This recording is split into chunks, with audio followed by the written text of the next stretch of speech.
Now, I shall give you some examples of creative imagination. 1.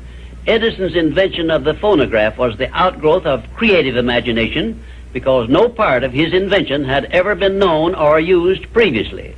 2.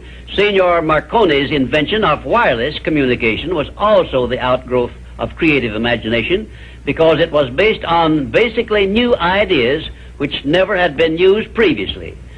He was the first to discover the means by which the ether could be made to take the place of wires in the transmission of sound. 3. Madame Curie's discovery of radium was also the outgrowth of creative imagination because no one before her had ever revealed either the actual existence of radium or the method by which it could be recovered or refined. 4. Wilbur and Orville Wright's perfection of the modern airplane was partly the result of creative imagination and partly the result of synthetic imagination, because others previous to their time had discovered some of the ideas they used successfully, but they were the first to coordinate those ideas, so they worked. 5.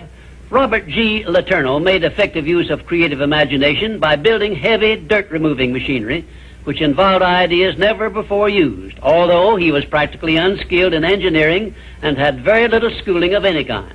I worked with Mr. Letourneau for a year and a half, during which I saw him in action many times when he was drawing entirely upon the faculty of creative imagination and receiving his ideas from sources outside of his own immediate education or knowledge.